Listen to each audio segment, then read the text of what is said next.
లక్ష్యం. పాస్టర్ ప్రవీణ్ పగడాల మృతిపై మంత్రి లోకేష్ స్పందించారు. ప్రవీణ్ మరణంపై కులమత విద్వేషాలు రెచ్చగొట్టి రాజకీయ లబ్ధి పొందాలని వైసీపీ డ్రామాలు చేస్తుంది. మున్ముందు ఇలాంటివి పెరుగుతాయి. ప్రజలు అప్రమత్తంగా ఉండాలి. ప్రభుత్వం ప్రతి ఇష్యూను సీరియస్ గా తీసుకుంటుంది.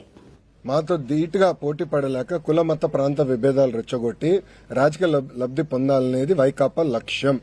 దాంట్లో మీకు ఎలాంటి సందేహం అవసరం లేదు. పాస్టర్ ప్రవీణ్దే కాదు, ముందు ముందు కూడా ఇలాంటి అనేక డ్రామాలు వాళ్ళు చేస్తారు. ప్రజలందరూ అప్రమత్తంగా ఉండాలి. అనేక డ్రామాలు చేస్తారు. ఇప్పుడు ప్రభుత్వం ప్రతి ఇష్యూని సీరియస్ గా తీసుకుంటుంది, దర్యాప్తు చేస్తుంది. ఒకవేళ ఎవరైనా తప్పు చేస్తే వాళ్ళు వదిలిపెట్టే ప్రసక్తి ఉండదు ఈ ప్రభుత్వంలో. ఎవరైనా ఉన్నాయి, టీడీపీ వాళ్ళు అవ్వచ్చు, వైకాపా వాళ్ళు అవ్వచ్చు, జనసేన వాళ్ళు అవ్వచ్చు, బీజేపీ వాళ్ళు అవ్వచ్చు, ఎవరిని అవ్వచ్చు. ఎవరిని వదిలిపెట్టదు. తప్పు చేస్తున్న మటుకు ఎవరిని వదిలిపెట్టదు ఈ ప్రభుత్వం. అది చాలా క్లారిటీగా లా అండ్ ఆర్డర్ విషయంలో గౌరవ ముఖ్యమంత్రి గారు చాలా క్లియర్ గా ఉంది. అవునండి, ఎందుకు పని చేయకూడదండి? ఎందుకు పని చేయదండి? రెడ్ బుక్ లో ఏముంది? ఎవరైతే చట్టాన్ని ఉల్లంఘించి ప్రజల్ని, కార్యకర్తలను ఇబ్బంది పెట్టారో వాళ్ళని వదిలిపెట్టను అన్నాను. అంటే వాళ్ళు చట్టాలు ఉల్లంఘించినట్టే కదా. చట్టాలు ఉల్లంఘించిన వాళ్ళపైన యాక్షన్ తీసుకున్నాం. అదే రెడ్ బుక్.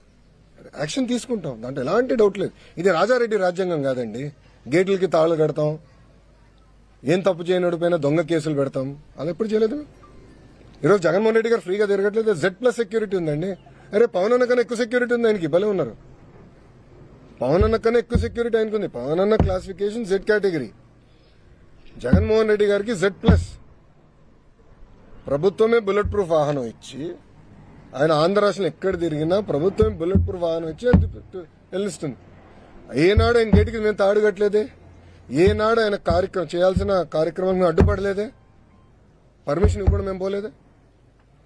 ప్రభుత్వం చాలా క్లియర్. ప్రజాస్వామ్యంలో ఆయన చెప్పాల్సిన చెప్పుకోనివ్వండి, దాన్ని ఎట్లా తిప్పుకొట్టాలో మాకు తెలుసు.